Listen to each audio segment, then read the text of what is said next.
Hello दोस्तों, कैसे हैं आप। बहुत दिनों से आपकी डिमांड थी और मैं देख भी रहा था कि स्टडी मटेरियल के बारे में बहुत से लोग वीडियोस बना रहे हैं। स्टडी मटेरियल में क्या होना चाहिए, और आपकी भी डिमांड थी सर कौन कौन सी बुक्स फॉलो करें, या फिर जब प्रिपरेशन करते हैं तो उस दौरान कौन कौन सी बुक्स हमें फॉलो करनी चाहिए, उसके लिए बेस्ट स्टडी मटेरियल क्या होना चाहिए, किससे पढ़ना चाहिए, किससे तैयारी करनी चाहिए, कितना पढ़ना चाहिए, बुक्स पढ़नी चाहिए या नहीं पढ़नी चाहिए, या फिर कोचिंग इंस्टीट्यूट्स के नोट्स पढ़ने चाहिए, क्या वो नोट्स सफिशिएंट हैं, या फिर कोचिंग्स का स्टडी मटेरियल लेना चाहिए, जो कि आजकल बहुत ट्रेंड में है कि लोग मोटे मोटे स्टडी मटेरियल्स बना रहे हैं और वो बाजारों में एक मोटी अमाउंट पर बेच रहे हैं। क्या वो रेलिवेंट है, क्या वो लेना ठीक है, या फिर और क्या क्या हमें लेना चाहिए, क्या क्या इंक्लूड करना चाहिए एक बेस्ट स्टडी मटेरियल में। दरअसल आज मैं इसी की बात करूंगा। आज हम लोग कुछ केमिस्ट्री नहीं सीखेंगे, आज मैं यही बात करूंगा कि एक अच्छा स्टडी मटेरियल क्या क्या रखता है, किसे आप अच्छा स्टडी मटेरियल बोलते हैं, जिसको पढ़ के आप बहुत आसानी से या बहुत हद तक आप किसी भी एग्जाम को क्लियर कर सकते हैं। मतलब केमिस्ट्री से जुड़े हुए एग्जाम, केमिस्ट्री की चर्चा हो रही तो केमिस्ट्री की ही बात करेंगे। मैं ये जो चर्चा कर रहा हूं ये CSIR नेट के स्टडी मटेरियल, गेट के और टिफर के स्टडी मटेरियल पर बात हो रही है। अभी मैं IIT जैम की चर्चा नहीं कर रहा हूं, तो IIT जैम के जो भी स्टूडेंट हैं वो इसको देख सकते हैं केवल।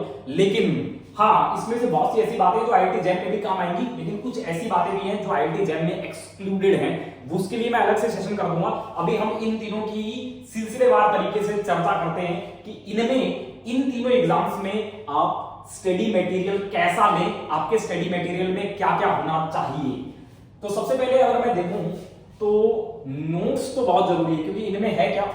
अगर मैं नेट का भी कोर्स देखूं, नेट का अगर मैं सिलेबस देखूं, गेट का सिलेबस देखूं और टिफर का सिलेबस देखूं, तो तीनों ही मास्टर लेवल एग्जाम है, पीजी लेवल एग्जाम है। पीजी लेवल मतलब आप मास्टर्स में होंगे या फिर मास्टर्स पास आउट हो चुके होंगे, क्योंकि टिफर में भी ये होता है, इसका कॉमन एग्जाम होता है पीएचडी एंट्रेंस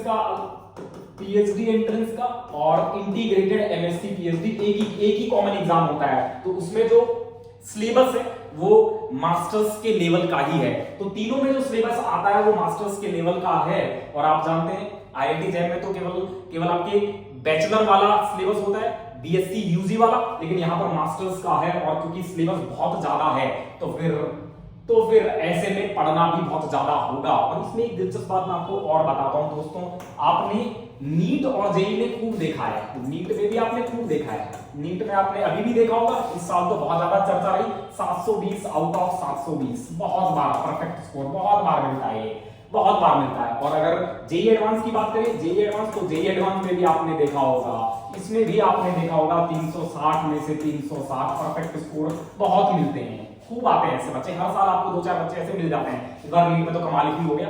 लेकिन कभी आपने CSIR नेट में नहीं देखा होगा, CSIR नेट में या फिर आपने गेट में और टिफर की तो भूल ही जाइए, उसकी तो बात ही नहीं करनी, उसकी तो मैं लिख भी नहीं रहा, वो तो कभी हो ही नहीं सकता, फिर पॉसिबल ही नहीं है, वो तो इम्पॉसिबल सी चीज है, वो तो हो ही नहीं सकता है। इन दोनों में भी यहाँ पर केमिस्ट्री 170 मार्क्स की होती है, 170, तो यहाँ पर आपने कभी 170 आउट ऑफ 170 नहीं देखा होगा, कभी नहीं देखा, नेवर एवर, कभी होता ही नहीं, किसी ने आज तक कोई नहीं लेकर आया। और अगर यहाँ पे बात करें तो यहाँ पर केमिस्ट्री 85 मार्क्स की होती है, और यहाँ पर भी आपने कभी 85 आउट ऑफ 85 नहीं देखा होगा, नेवर एवर, ये कभी नहीं होते, ये कभी नहीं हुए। इसकी वजह क्या है, क्या वजह है इसकी सिंपल सी एक ही वजह जो मुझे समझ में आती है, वो ये है कि कोर्स बहुत ज्यादा है, कोर्स या फिर सिलेबस जो है ना, सिलेबस ये बेहद ज्यादा है, बहुत वास्ट है, ह्यूज है, वास्ट बहुत ज्यादा है भाई, बहुत ज्यादा सिलेबस है। और प्रिडिक्शन भी नहीं है, प्रिडिक्टेबल भी नहीं है, कहां से क्या आ जाए ये भी नहीं पता, अनप्रिडिक्टेबल भी है। एक तो ज्यादा है कोर्स और दूसरा अनप्रिडिक्टेबल भी है, अनप्रिडिक्टेबल, कहां से क्या आ जाए कुछ नहीं पता। समझ रहे हैं आप। रिसर्च बेसिस पे भी सवाल आ सकते हैं, रिसर्च बेसिस पे और ऐसे सवाल आते नहीं है। टिफर का तो फेवरेट है, रिसर्च बेसिस पे जो रिसेंट रिसर्च होती है उनपे तो पक्का ही सवाल पूछता है। और इनमें भी, गेट में भी और नेट में भी ऐसे सवाल हैं जो कि रिसेंट रिसर्च हुई है, या फिर जो रिसर्च जनरल से सवाल आ रहे हैं, मतलब रिसर्च बहुत पहले हुई होगी लेकिन रिसर्च जनरल बेस्ड सवाल हैं। तो तो फिर अभी भी आपने देखा वो इवन, और इस बार भी देखा था आपने, इसमें तो आप इस बार भी आपने देखा था, इसमें तो आपने इस बार भी देखा था, इसकी अगर चर्चा करूं तो इसमें तो इस बार भी आपने देखा था E2 वाला और इवन CB वाला, वो भी एक रिसर्च पेपर से ही था, वो भी आप एक रिसर्च पेपर से था। इसके अलावा आइसो ग्लोबल वाला तो था ही था, वो तो जबरदस्त सवाल था ही, वो तो आपको ना किसी के नोट्स में मिलेगा ना किसी नोट्स में मिलेगा, किसी के नोट्स में नहीं मिलेगा, नोट्स में। और आज भी मैं उस पर स्टैंड करता हूं, वो जो था, जो मैंने कहा था FeCO4 वो CS3 पॉजिटिव के आइसो ग्लोबल है, बिल्कुल सत्य बात है ये। उन्होंने चेंज किया नहीं किया, किसने क्या लगाया, वो उनकी समस्या है, लेकिन बुक्स में अभी भी वही लिखा है और हम वही मान के चलेंगे। कुछ लोग ये दलील दे रहे हैं कि ऑक्टाहेड्रल से कंपेयर करना चाहिए, FeCO4 को ऑक्टाहेड्रल से कंपेयर करना चाहिए। अरे मेरे भाई, ऑक्टाहेड्रल से कंपेयर क्यों करेगा जब उसने इसके आइसो ग्लोबल लिखा है, इसके आइसो ग्लोबल लिखा है, या फिर उस क्रोमियम के आइसो ग्लोबल लिखा था, क्रोमियम CO5 का आइसो ग्लोबल, तो उसने तो कभी बात चर्चा ही नहीं की, उसने कहीं ये लिखा ही नहीं कि आप ऑक्टाहेड्रल के कंपैरिजन में इसको लिखेंगे, या फिर उसने ये ऐसा बिल्कुल ही नहीं लिखा कि यहाँ पर तो ऑक्टाहेड्रल वाली बात चल ही नहीं रही, यहाँ पर तो ऑक्टाहेड्रल से देखें तो यहाँ पर तो 2 की डेफिशिएंसी है, ये तो आइसोमर होगा ही नहीं, ऐसा उसने कहीं बोला ही नहीं है मेरे भाई, उसने मेंशन ही नहीं किया है ऐसा। तो आप अपने दिमाग से तेज मत बनिए, ओवर स्मार्ट मत बनिए, वो नहीं है, वैसा नहीं होता है। वो जो भी इस तरह से बोल रहे हैं वो सब गलत बोल रहे हैं, ऐसा नहीं। ऑक्टाहेड्रल से आप जरूर कंपैरिजन करते हैं, लेकिन इसके केस में उसने कहा एक्सक्लूड किया है, कहां लिखा है ऐसा कि इसके केस में आप ऑक्टाहेड्रल से कंपेयर करेंगे और ये आइसोग्लोबल नहीं है, कहां लिखा है ऐसा? कहीं नहीं लिखा, किसी बुक में ऐसा नहीं लिखा। जो 6 मैंने रेफरेंस दिए थे सब में उन्होंने आइसोग्लोबल दिखाया है इसको। सो ये बच्चों को भ्रमित करने वाली बात है, ठीक है, आप कंपेयर करते हैं, लेकिन इसके केस में तो ऐसा नहीं लिखा है ना भाई, इसके केस में ऐसा कहां लिखा है? और उन्होंने नहीं लिखा है और उन्होंने दिया है ये, इसको आइसोग्लोबल उन्होंने लिखा है। हाँ गजब है यार, ऑक्टाहेड्रल से करके छोड़ो, वो मेरे चर्चा का विषय नहीं, वो हो गया था। तो यहाँ पर मैं आपको बता रहा हूँ कि कभी भी परफेक्ट स्कोर नहीं आते, क्योंकि सिलेबस जो है वो बहुत ज्यादा है और क्वेश्चंस कैसे आएंगे ये भी अनप्रेडिक्टेबल है। तो ऐसे में जनरल से भी क्वेश्चन आ जाते हैं, रिसर्च जनरल से क्वेश्चन आ जाते हैं, तो ऐसे में पूरा सिलेबस कवर कर पाना और हर तरह के कॉन्सेप्ट से पार पा पाना बहुत मुश्किल है, क्योंकि जेईई में तो सिलेबस बेहद कम है, एडवांस में भी बहुत कम सा सिलेबस है, नीट में तो ना के बराबर सिलेबस है ही। तो फिर ऐसे में वहां पर तो किया जा सकता है परफेक्ट स्कोर, लेकिन यहाँ नहीं किया जा सकता। तो फिर ऐसे में क्या करें? ऐसे में अगर मुझे एग्जाम को क्लियर करना है तो मुझे कुछ रेलिवेंट पॉइंट्स पर बात करनी होगी, मुझे कुछ बेहतरीन स्टडी मटेरियल की तरफ जाना पड़ेगा, मुझे समझना होगा कि मैं क्या करूं कि मेरा बहुत आसानी से JRF हो जाए, या फिर मेरा गेट में बहुत अच्छा रैंक आ जाए, या फिर मेरा टीफर क्वालिफाई हो जाए। तो उसके लिए क्या करें? तो सबसे पहले तो आप हर बार मैं बोलता हूं आप किसी भी एग्जाम को उठा के देख लीजिए, किसी भी एग्जाम को उठा के देख लीजिए, अगर आपके पास नोट्स नहीं है तो फिर आपकी प्रिपरेशन अधूरी है, क्योंकि नोट्स जो है वो हर एक एग्जाम की प्रिपरेशन की सोल होते हैं, सोल, आत्मा है, आत्मा। ये नोट्स ही आपको बताएंगे, ये क्या है? ये आत्मा है, यही बताएगी क्या बताएगी? ये बताएगी कितना पढ़ना है, कितना पढ़ना है। सबसे पहले तो क्या पढ़ना है, क्या पढ़ना है, कितना पढ़ना है, और रिलेटिव इंपॉर्टेंस, क्या पढ़ना है, मतलब क्या पढ़ूं, इस ऑर्गोमेट्रिक्स में क्या पढ़ लूं मैं, ऑर्गोमेट्रिक्स में मैं गेट के लिए क्या पढ़ लूं, रिएक्शन मैकेनिज्म पढ़ लूं, स्ट्रेचिंग फ्रीक्वेंसीज पढ़ लूं, 18 इलेक्ट्रॉन रूल पढ़ लूं, उसकी एप्लीकेशंस पढ़ लूं, समझ रहे हैं आप मेरी बात? ऑक्सीडेटिव एडिशन पढ़ लूं, रिडक्टिव एलिमिनेशन पढ़ लूं, बीटा एलिमिनेशंस पढ़ लूं, क्या पढ़ लूं? तो ये बहुत जरूरी, ये नोट्स बताता है। फिर कितना पढ़ लूं, किसको कितना पढ़ना है, रिलेटिव इंपॉर्टेंस ऑफ सब टॉपिक, ये भी नोट्स बताता है। और यही से आप टाइम मैनेजमेंट भी करते हैं, किसको कितना टाइम देना है, किस टॉपिक को कितना टाइम देना है, और यहीं से आपको पता भी लगता है कि ये जो सब टॉपिक हैं इसमें इंटरकनेक्टेड सब टॉपिक कौन से होंगे, इंटरकनेक्टेड सब टॉपिक जिस पर आज तक सवाल नहीं पूछा गया, जिन्हें छोड़ा गया, जिन पर सवाल किया जा सकता है, ये सब आपको नोट्स बताते हैं, नोट्स। और कौन बताता है? सिर्फ PYQ भी तो यही बताता है, PYQ भी तो यही बता रहा है, PYQ में भी तो यही होता है, पिछले सालों का ट्रेंड एनालिसिस की पिछले विगत वर्षों में किस टॉपिक से कितने सवाल आए हैं, कोऑर्डिनेशन से कितने सवाल पूछे हैं, ऑर्गोमेट्रिक्स से कितने सवाल पूछे हैं, इलेक्ट्रोकेमिस्ट्री से कितने सवाल पूछे हैं, केमिकल काइनेटिक्स से कितने सवाल पूछे हैं, रिएजेंट पेरिसाइक्लिक से कैसे सवाल आए हैं, ये सब कौन बताता है? PYQ बताता है। और नोट्स में भी यही सब होता है। तो नोट्स में भी आपको ये पता चलेगा, PYQ भी आपको ये बताएगा कि क्या पढ़ना है, कोऑर्डिनेशन में क्या पढ़, इलेक्ट्रॉन न्यूट्रलिटी प्रिंसिपल पढ़ ले, कलर पढ़ ले, स्पेक्ट्रा पढ़ ले, मैग्नेटिज्म पढ़ ले, हाइब्रिडाइजेशन पढ़ ले, शेप पढ़ ले, समझ में आया आपको मेरी बातें? तो ये सब कौन बताएगा? ये पीवाईक्यू बताएंगे, पीवाईक्यू या फिर नोट्स बताएंगे। नोट्स में क्या क्या है? नोट्स में स्पेक्ट्रोकेमिकल सीरीज है, इसका मतलब इंपॉर्टेंट है। नोट्स में ट्रांसडायरेक्टिंग सीरीज है, इसका मतलब इंपॉर्टेंट है। नोट्स में ऑक्सीडेटिव एडिशन है, इसका मतलब इंपॉर्टेंट है, पढ़ना है वो अपने को। तो वो सब आपको कौन बताएगा? नोट्स बताएंगे और पीवाईक्यू बताएंगे, कितना पढ़ना है, कितना, हाउ मच टू रीड। ये बहुत इंपॉर्टेंट है। अगर आपको ये नहीं पता ना कहाँ रुकना है, तो फिर आप पता नहीं क्या क्या पढ़ जाएंगे, क्या क्या पढ़ जाएंगे, और उसमें आपका बहुत सा समय खराब हो सकता है। तो ये आपको जरूर जानना है कहाँ तक पढ़ना है, कितना पढ़ लूं। जैसे आप IIT जैम के स्टूडेंट हैं और आप क्वांटम पढ़ रहे हैं। अब क्वांटम का आपको पता है एक ही सवाल आता है, और वो भी बहुत घटिया सा सवाल है, आइगन वैल्यू निकाल दे, कौन सा इसमें आइगन फंक्शन है ये बता दे। तो ये बहुत बहुत बहुत छोटे से सवाल है जो आप एक दिन में भी अगर क्वांटम पढ़ेंगे तो भी आप पढ़ ले जाएंगे, तो भी आप समझ ले जाएंगे। इसके अलावा आप अगर उसमें 10 दिन लगा रहे हैं तो फिर आप अपना समय वेस्ट कर रहे हैं, समय खराब कर रहे हैं, वहां पर उसकी जरूरत नहीं है। समझ रहे हैं आप मेरी बात? तो वो सब आपको कौन बताएगा? वो सब आपको पीवाईक्यू बताएंगे। तो ये दोनों नोट्स और पीवाईक्यू ये अपने आप में बेहद जरूरी है। किसी भी एग्जाम की प्रिपरेशन स्टार्ट करने के लिए, उसकी स्ट्रेटजी बनाने के लिए आप नोट्स जरूर लीजिए। जो भी बेहतर टीचर है जिस भी टॉपिक का, जैसे मान लीजिए रिएजेंट है, पेरिसाइक्लिक जो भी बेहतरीन टीचर मार्केट में है, जैसे मान लीजिए रिएजेंट है, तो रिएजेंट विक्रांत सर बहुत बढ़िया पढ़ाते थे, मेरे को नाम याद आ रहा है विक्रांत सर का। विक्रांत सर जबरदस्त रिएजेंट पढ़ाते थे, तो आप उनके नोट्स जुगाड़ लीजिए, कहीं ना कहीं से उनके नोट्स ले लीजिए। तो देखिए उन्होंने कौन कौन से रिएजेंट करवाए, उन्होंने वो सारे रिएजेंट करवाए होंगे जो आज तक पीवाईक्यू में दिखे हैं। तो फिर आप उनके नोट्स जुगाड़िए, सबसे पहले उनके नोट लीजिए, उनके नोट्स कैसे भी कैसे करके उनके नोट्स उनसे बात करके, या जो भी उनकी कोचिंग में पढ़ रहा है, कैसे भी आप उनके नोट्स तक पहुंचिए। तो सबसे पहले आपका काम होना चाहिए नोट्स लेना, नोट्स होने चाहिए। सबसे पहले आप नोट्स को जमाइए कि मेरे पास नोट्स हैं, सबसे पहले नोट्स लीजिए, यही है अपना।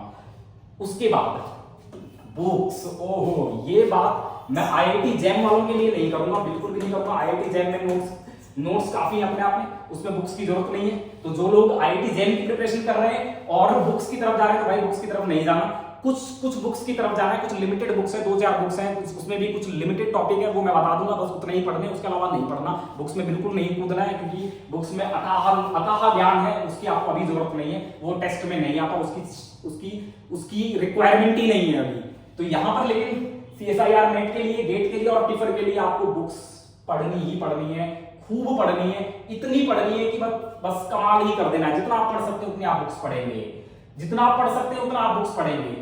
बुक्स बहुत इंपॉर्टेंट है, ये इंटीग्रल पार्ट है, किसी भी एग्जाम की प्रिपरेशन का इंटीग्रल पार्ट है। मतलब बहुत सी चीजें ऐसी होती हैं जो नोट्स में नहीं होती हैं, जो कि नई चीजें आपको बुक्स में देखने को मिलती हैं, और बुक्स वो नई चीजें सिखाती हैं। इसलिए बुक्स तो पढ़नी ही पढ़नी है, पक्का ही पढ़नी है। जो भी CSIR नेट, गेट या टिफर की तैयारी कर रहा है, जो बुक्स तो जरूर पढ़े भाई। और वो कौन कौन सी बुक्स हैं वो मैं बता रहा हूँ, अभी मैं बता दूंगा। तीनों की 10-10 बुक्स मैं बता दूंगा आपको, इनऑर्गेनिक की, ऑर्गेनिक की और फिजिकल की। और तीनों की अगर आप, और उनकी मैं PDF भी नीचे डिस्क्रिप्शन लिंक में दे दूंगा। तो सबकी 30 बुक्स की आपके पास PDF भी होगी, और आप उन्हीं को पढ़िए, उन्हीं को फॉलो करिए, उन्हीं से क्वेश्चन प्रैक्टिस करिए, उन्हीं से आप अपनी अप्रोच सेट करिए, बस कमाल ही हो जाएगा। चिंता ही मत करिए, बुक्स जरूर पढ़नी है, ये तो पढ़नी ही पढ़नी है।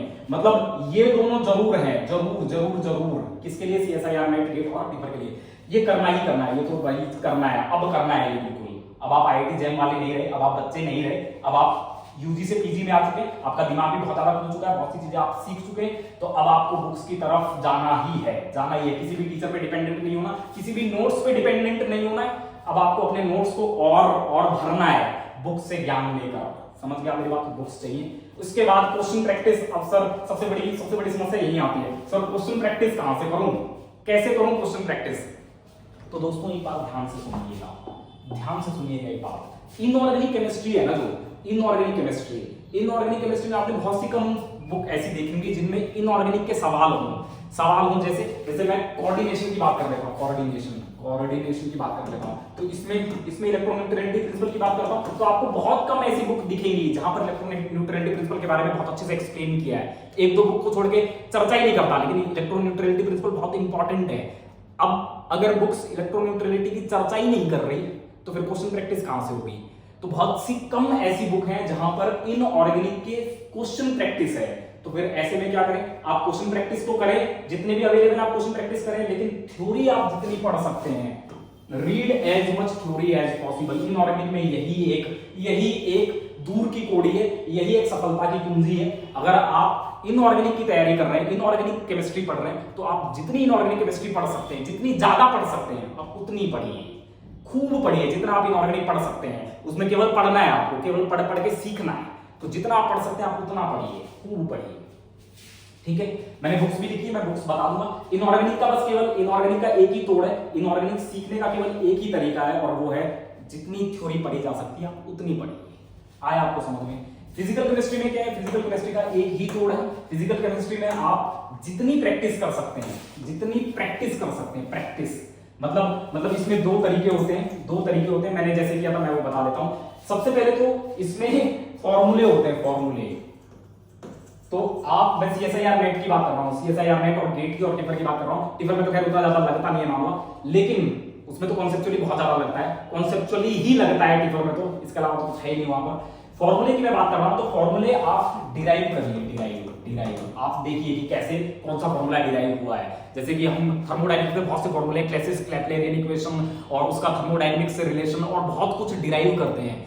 स्टैटिस्टिकल थर्मोडायनेमिक्स में भी ऐसा ही होता है, काइनेटिक्स में भी ऐसा होता है, इलेक्ट्रोकेमिस्ट्री में भी होता है, एक्टिविटी कोएफिशिएंट के खूब सवाल आते हैं, ठीक है। फिजिकल स्पेक्ट्रा में ऐसा होता है, क्वांटम में ऐसा होता है। तो ऐसे में आप ट्राई करिए कि आप जितने भी फॉर्मूले आप यूज कर रहे हैं ना, आप उनको डिराइव करिए। जब आप उन्हें डिराइव करेंगे ना, मैं कह रहा हूं आपकी बहुत सी समस्याएं वहीं खत्म हो जाएंगी। तो सबसे पहले आप फॉर्मूले डिराइव करके देखिए, आपको याद रहेगा कि कैसे कौन सा फॉर्मूला आया था, कौन सी रिस्ट्रिक्शंस लगी थी, कौन सी कंडीशंस लगी थी, कब लगता है कब नहीं लगता है। तो ये आप डिराइव करिए। और दूसरा, आप उन क्वेश्चंस की मैक्सिमम प्रैक्टिस कीजिए, मैक्सिमम प्रैक्टिस।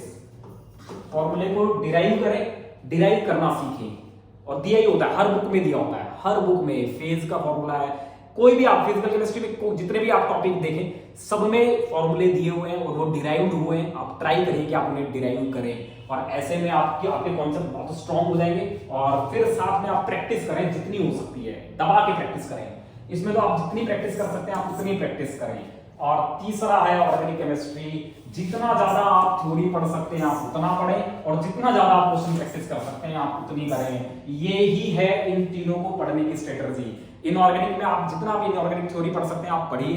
फिजिकल केमिस्ट्री में आप जितनी क्वेश्चन प्रैक्टिस कर सकते हैं, फॉर्मूले डिराइव कर सकते हैं आप उतने फॉर्मूले डिराइव करें, याद रहेंगे वो। और तीसरे में ऑर्गेनिक केमिस्ट्री में आप जितनी थ्योरी पढ़ सकते हैं आप उतनी पढ़िए, जितने क्वेश्चन प्रैक्टिस कर सकते हैं उतने आप क्वेश्चन प्रैक्टिस करिए। यही इन तीनों को समझने का यही तरीका है, इन तीनों को बेस्ट करने का यही तरीका है, ठीक है।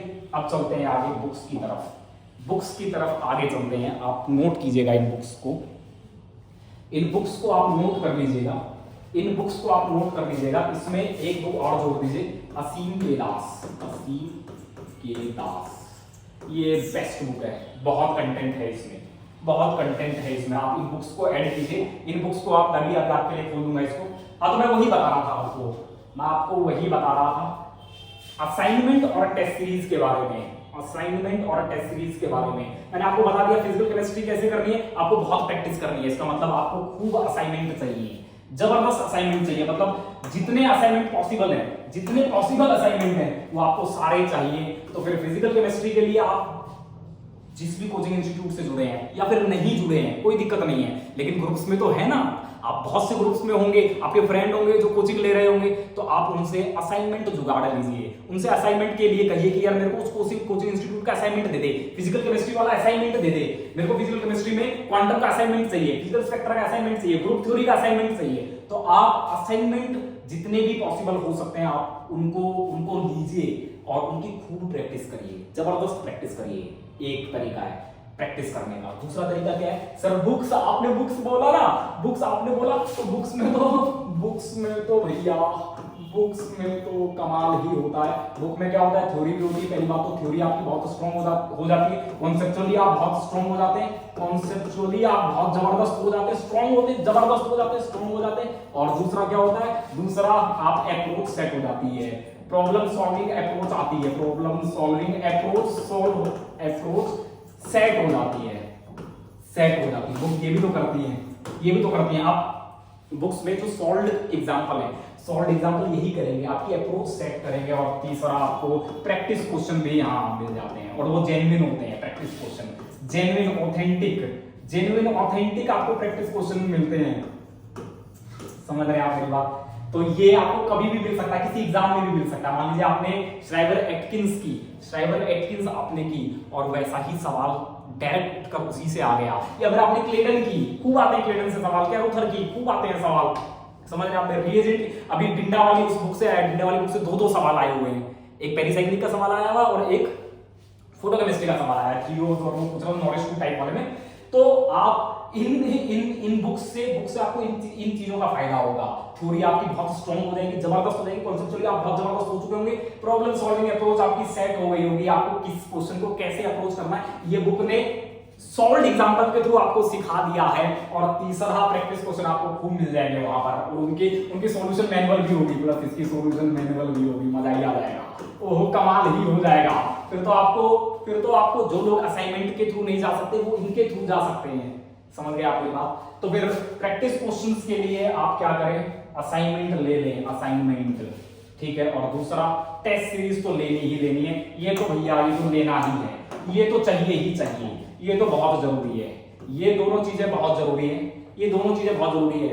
एक चीज मैंने छोड़ दी जो आपको शुरू में बोल भी रहा था, कोचिंग इंस्टीट्यूट इतने बड़े बड़े मटेरियल ले आए, बुक की जगह उन्होंने इसको हटा दिया है, इस बुक वाले कॉन्सेप्ट को हटा दिया है। क्या किया है, इसको हटा दिया, इसको नेग्लेक्ट कर दिया है। कहते हैं कि नहीं, हमारे नोट्स पढ़िए और हमारा ही वो ले लीजिए, हमारे नोट्स पढ़िए और हमारा ही वो ले लीजिए, इतना मोटा वाला थ्योरी वाला, वो 5 बुकलेट वाला, फिजिकल की 3, ऑर्गेनिक की 3, इनऑर्गेनिक की 3। अरे कूड़ा है ये, कूड़ा, इट इज जस्ट रबिश है ये, रबिश, कूड़ा है, कूड़ा, किसी काम का नहीं है, कुछ नहीं है इसमें, कुछ नहीं है। बुक से उठाया हुआ सीधा कंटेंट है, और वो भी बहुत लिमिटेड कंटेंट है। और मैंने शुरू में ही आपको बोला सिलेबस ह्यूज है, अनलिमिटेड है, अनप्रिडिक्टेबल है, तो यहां पर आपको इन पे कन्फाइन नहीं होना है। ये कुछ नहीं है भाई, ये 10-10 हजार का बेच रहे हैं वो, अरे 10-10 हजार का ये बेच रहे हैं, ये 10 हजार का बेच रहे हैं, किसी काम का नहीं, आप 10 हजार रुपए फूक देंगे वहां पर। इससे अच्छा है कि आप जुगाड़ लें, इससे अच्छा है कि आप ये ले लें, असाइनमेंट ले लें, क्वेश्चंस ले लें, इनके सॉल्यूशंस ले लें। आप असाइनमेंट के क्वेश्चंस लें, इनके सॉल्यूशंस लें, या फिर आप टेस्ट सीरीज लें विद सॉल्यूशन, ये आप लें बजाय इस कूड़े करकट के। ये बिल्कुल, ये किसी काम का नहीं, किसी भी काम का नहीं है। जो वो अपने मोटे वो बेचते हैं ना, एक XYZ जो भी है, कोई भी अर्जी फर्जी एकेडमी जो भी है, जो सब ये बेच रहे हैं 10-10 हजार के, किसी काम का नहीं भाई, ये कूड़ा है ये। इससे अच्छा आप बुक्स खरीद लो, आप बुक्स में पैसा इन्वेस्ट करो, जिंदगी भर के लिए आपके पास भी रहेगी और वैलिड भी होगी, स्टैंडर्ड भी होगी। आप उससे क्या कर सकते हैं, वही कर सकते हैं, चैलेंज कर सकते हैं जो आपने नहीं किया। अरे किसी के स्टडी मटेरियल में नहीं होगा ये FeCO4 वाला, किसी के स्टडी मटेरियल में, या फिर वो जो डिंडा वाली बुक से जो वाला पेरिसाइक्लिक वाला सवाल आया है, CO वाला, नॉलेज 2 वाला, वो भी किसी के पास नहीं है, किसी ने करवाया भी नहीं होगा, किसी के नोट्स में भी नहीं होगा। और बुक्स में तो उनके जो स्टडी मटेरियल है उसमें तो घटिया, तो बहुत ही फर्जी किस्म का है, बहुत ही निचले दर्जे का मटेरियल है, इसका कोई मतलब नहीं है। उस पर आप 10 हजार बिल्कुल खर्च ना करें, एकदम नहीं। ये पानी में चले जाएंगे आपके, ये पानी में हो जाएंगे, पानी हो जाएगा, पानी किसी काम का नहीं होगा ये। आप फेंकेंगे बाद में इसको, और फेंके भी होंगे लोगों ने। तो मैं इसीलिए कह रहा हूं दोस्तों, ये सब आप इनमें खर्चा मत करिए, इन चीजों में खर्चा मत करिए, आप बुक्स पे खर्चा करिए, बुक्स लीजिए, आप बुक्स खरीदिए। जो बुक्स मैगजीन PDF, या 30 बुक है, मैगजीन PDF आपको नीचे अवेलेबल करवा दूंगा डिस्क्रिप्शन लिंक में, गूगल ड्राइव के थ्रू, तो वो आपको मिल जाएंगी। इसके अलावा अगर आपको और नई बुक्स पढ़नी है, मैं कुछ और बुक्स भी आपको सजेस्ट कर दूंगा, आप मेरे से कांटेक्ट कीजिए। अगर आपको वो खरीदनी है तो आप खरीद सकते हैं, आप इस पैसे को वहां लगाइए बजाय कि इस कूड़े को खरीदने के। ये किसी काम का नहीं भाई, जीरो है ये, जीरो, इसको मैं किसी काम का नहीं मानता। आप बताइए, आप कभी चैलेंज करेंगे क्या इसको रेफरेंस देकर? कभी नहीं कर पाएंगे। इससे अच्छा आप बुक्स लीजिए ना भाई, वो आपके काम आएंगी, आपके ज्ञान को बढ़ाएंगी, आपके दायरे को बढ़ाएंगी। ये आपको सीमित कर रहे हैं, और ये भी उसमें सीमित कर रहे हैं, इनको खुद ही नहीं पता कौन सा सवाल कहां आ सकता है। बुक्स को तो पता है ना भाई, क्योंकि वहां से तो पेपर बनता है। अरे भाई, जो CSIR नेट वाला है या IIT वाला है, तो पेपर बुक से बनाता है, इनके कूड़े वाले स्टडी मटेरियल से थोड़ी बनाता है। तो ये सब कूड़ा है, ये किसी काम का नहीं है, अर्जी फर्जी है, ये बिल्कुल इसे आप डिस्कार्ड करिए, डिस्कार्ड, कूड़े में डालिए, कोई काम का नहीं है ये, कोई काम का नहीं है। ठीक है, तो 10-20 हजार रुपए, 15 हजार रुपए जो आपसे वो ऐंठ रहे, वो नहीं लेना है आपको, बिल्कुल नहीं लेना है। आप तो ये बोलिए प्रैक्टिस क्वेश्चन के लिए असाइनमेंट है, हाँ वो दे दे, वो चाहिए मुझे, असाइनमेंट चाहिए मुझे टेस्ट सीरीज चाहिए, ये बता, और ये भी विद सॉल्यूशन दे मेरे को। तो ये दोनों आपको लेने, प्रैक्टिस के लिए मैक्सिमम प्रैक्टिस करनी है। और मैंने आपको बता दिया, बुक्स में तो आपको खूब क्वेश्चन मिल ही जाते हैं, आप सेट कर ही देते, तो आपको बुक से प्रैक्टिस करनी है। इसके अलावा PYQ तो आपको लेने ही है, ये तो भैया ये तो लेने हैं, ये तो है ही बहुत जरूरी। ये नहीं होंगे और अगर ये नहीं होगा तो फिर कुछ नहीं होगा जीवन में, फिर तो आपका नहीं हो सकता सिलेक्शन। समझ गया मेरी बात? पीवाईक्यू आपको पता ही है, ये वाले मेरे वाले जो है वो आपको अमेजन पे मिल ही जाएंगे, अमेजन पे मिल जाएंगे, डायरेक्ट मेरे से मिल जाएंगे, अपने आप में बेस्ट है, आप इसे कर सकते हैं। और इसमें भी कुछ स्पेलिंग एरर है जिनको मैं ठीक कर रहा हूं, मेरे वाले में भी एरर है, मैं उनको ठीक कर रहा हूं और लगातार लगा रहा हूं, उनको बिल्कुल ठीक करके रिफाइन करके बेस्ट पॉसिबल आप तक पहुंचाऊंगा। आप बिल्कुल चिंता मत करिए, जितनी भी कमियां अगर मेरे स्टडी मटेरियल में आपको दिखती है, मेरी पीवाईक्यू में दिखती है, स्टडी मटेरियल नहीं मेरे पीवाईक्यू में दिखती है, वो आप मुझे बता सकते हैं, मैं उन्हें जरूर ठीक करूंगा। और मैं करता भी हूं, ठीक मैंने बहुत से एरर उसमें हटाए भी हैं और मैं प्रोसेस में हूं कि उन्हें बहुत बेहतर कर दूं। तो प्लीज आप पीवाईक्यू ले सकते हैं, वो तो आपको लेने ही लेने, वो आप मुझसे कॉन्टेक्ट कर सकते हैं, अमेजन से भी ले सकते हैं, मेरे नाम से अमेजन में चलते हैं। इसके अलावा आपको ये सब चाहिए, वो कूड़ा नहीं चाहिए, ये कूड़ा नहीं चाहिए, ये तो बिल्कुल नहीं चाहिए, ये वाला जो बुकलेट इतना मोटा मोटा बना के बेच रहे हैं, वो किसी काम का नहीं है आपके लिए, वो जस्ट डस्टबिन है, डिस्कार्ड करिए उसको, किसी काम का नहीं है वो। समझ गए आप मेरी बात? इससे अच्छा है कि आप बुक्स खरीदिए, बुक्स देखिए, 4 नए कॉन्सेप्ट और सीखिए, क्या पता कौन सा कॉन्सेप्ट आ जाए। और इसमें तो ये आपको लिमिटेड कर रहे हैं, वहां से आप बुक से आपने कुछ नया सीखा और वो एग्जाम में आ गया तो आपके लिए बहुत फायदा है भाई। इसमें से जो इन्होंने दिया है, इसमें से सवाल आएगा जरूरी थोड़ी है, ये तो बहुत लिमिटेड सा है भाई, कन्फाइंड है और गलत भी होगा, टाइप है तो गलत भी है, आप वही सीख के चले जाएंगे। जबकि बुक में जो दिया है ना, आप विद रेफरेंस से चैलेंज भी कर सकते हैं कि भाई इसमें दिया था, मैंने यहां से पढ़ा था, मैं चैलेंज करूंगा। तो फिर ऐसे में आपकी जिम्मेवारी बन जाती है इसको डिस्कार्ड करना, इसको कूड़े में डालना, इसको कूड़े में डाल देना, ये आपकी जिम्मेवारी बन जाती है। आपको केवल नोट्स चाहिए होंगे, बेहतरीन बुक्स चाहिए होंगी, असाइनमेंट टेस्ट सीरीज चाहिए होगी और पीवाईक्यू ये तो चाहिएगा ही, ये तो बहुत जरूरी है और इसके लिए मैं हूं ही। समझ गया मेरी बात? चलते हैं भाई आगे। अब मैं बात करता हूं उस खेल की जो कि आप चाह रहे हैं खेला जाए, और ये है वो बुक्स मैंने तीनों के लिए लिख दी है। इनऑर्गेनिक केमिस्ट्री के लिए 11 बुक्स लिख दी हैं, आप जितनी थोड़ी पढ़ सकते हैं पॉसिबल थ्योरी आप पढ़िए। बायो इनऑर्गेनिक की एक बुक और भी इसमें डाल दीजिए, अजय कुमार, ठीक है, खूब पढ़िए आप जितना आप पढ़ सकते हैं इनऑर्गेनिक में।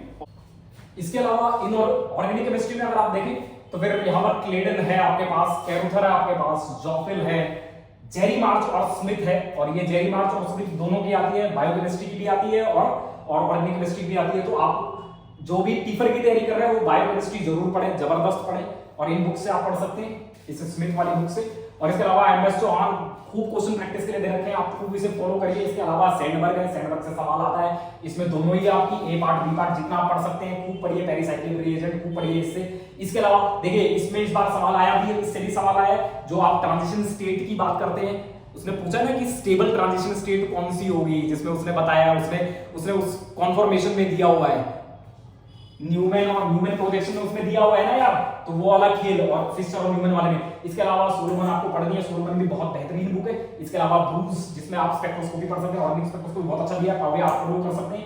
पीटर साइट्स अपने आप में बेहतरीन है, हमंड पोस्टुलेट्स हर बार पूछ रहा है वो, हमंड वाला जो आता है यार, सिग्मा वैल्यू वाला यार, रिएक्शन मैकेनिज्म वाला, तो वो। और इसके अलावा आईएल फिनार से गेट में सवाल आया था पिछले साल।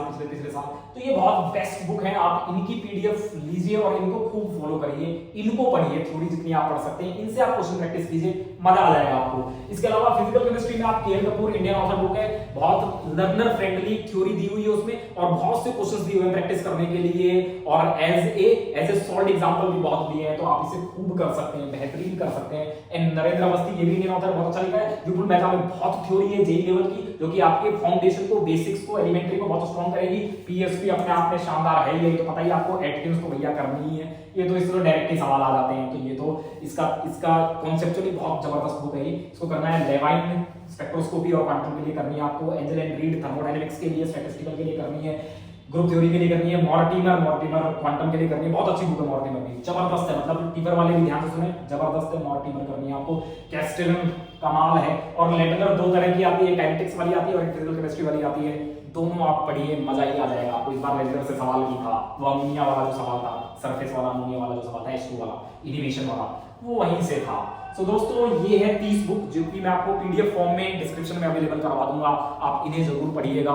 इन्हीं के सानिध्य में रहिए आप, इन्हीं से आप क्वेश्चन प्रैक्टिस करिए, इन्हीं से आप अप्रोच सेट कीजिए, इन्हीं से आप थ्योरी सीखिए, इन्हीं से आप अपने कॉन्सेप्ट को एनहांस कीजिए। ये बहुत हद तक आपका सिलेक्शन करवा ही देंगी, बिल्कुल चिंता की बात ही नहीं है। तो ये बुक्स आप ले सकते हैं, डिस्क्रिप्शन से आप ये बुक्स ले सकते हैं। इसके अलावा ये पूरा करकट लेने की जरूरत है ही नहीं, तो बिल्कुल इसको तो बिल्कुल डिस्कार्ड करना है। इसके अलावा पीवाईक्यू आप डायरेक्ट मुझसे कांटेक्ट कर सकते हैं। बुक्स हो ही गया, नोट्स मैंने आपको कह दिया, बेस्ट टीचर के नोट्स आपको चाहिए होंगे, लेने ही लेने। ये तो आप किसी भी कोचिंग इंस्टीट्यूट से उठा सकते हैं, जो भी मार्केट में कोचिंग इंस्टीट्यूट है, जो भी आपको अच्छा लग रहा है, जो भी आपको रिलायबल लग रहा है, जो भी आप जिसकी क्रेडिबिलिटी सही है, जो ठीक ठाक सवाल भी देता है और कॉन्सेप्चुअली उसे एक्सप्लेन भी करता है और सही टाइम पर आपके साथ बना हुआ है। आप किसी भी कोचिंग इंस्टीट्यूट से, ऐसा जो भी कोचिंग इंस्टीट्यूट है जो कि आपके लिए काम कर रहा है, आपके लिए इन सर्विस है, तो फिर आप वहां से ये असाइनमेंट और टेस्ट सीरीज उठा सकते हैं। इसके अलावा मैंने आपको बता ही दिया है सब कुछ। सो दोस्तों इस वीडियो को ज्यादा से ज्यादा शेयर कीजिएगा, नोट्स पे और बुक्स पे स्टिक रहिएगा, बजाय उन मोटे मोटे फेंकने लायक जो कि आपके हार्ड अर्न्ड मनी को बिल्कुल पानी में देने जैसा है। मतलब हार्ड अर्न्ड मनी जो आपने बहुत मुश्किल से कमाई है उसको फेंकने लायक है। उससे अच्छा तो आप किसी गरीब को खाना खिला दो यार। उससे अच्छा है कि आप 10 बढ़िया बुक्स खरीद लो, उस 10,000 में आप 10 अच्छी बुक्स खरीद लेंगे जो कि जिंदगी भर आपके साथ होंगी और अनंत नॉलेज देंगी। तो प्लीज वहां मत जाइए, उन मोटे मोटे थब्बों पे मत जाइए, वो फालतू चीजें उनको डिस्कार्ड कीजिए, इग्नोर कीजिए, उनको हटाइए उसको और इस पे खर्चा कीजिए, इन चीजों पर फोकस कीजिए। यही है सोल एंड होल जो कि आपका सिलेक्शन करवाएंगे। तो दोस्तों ये था सेशन मेरी तरफ से बेस्ट स्टडी मटेरियल का और रेलिवेंट स्टडी मटेरियल का। मिलते हैं अगले सेशन में, तब तक के लिए बहुत बहुत धन्यवाद। और कोई बुक्स जो आपको चाहिए, जो रह गई हैं, जो कि मैंने यहाँ नहीं बोली है, वो भी आप मुझसे ले सकते हैं, मुझसे कांटेक्ट कर सकते हैं, मैं आपको सजेस्ट कर दूंगा। मतलब शायद बहुत सी बुक्स तो मेरे पास भी नहीं है, वो तो मैं भी लेना चाहता हूँ, लेकिन हाँ ये है कि मैं आपको सजेस्ट जरूर कर दूंगा कि कौन सी बुक आपको कहाँ से कंटेंट आपको कितना मिल जाएगा, कि मैं आपको जरूर बता दूंगा। सो दोस्तों इन पे फोकस कीजिए, आपका सिलेक्शन जरूर होगा। चलिए मिलते हैं अगले सेशन में, इसको शेयर जरूर कीजिएगा। तब तक के लिए बहुत बहुत धन्यवाद। Bye bye, take care.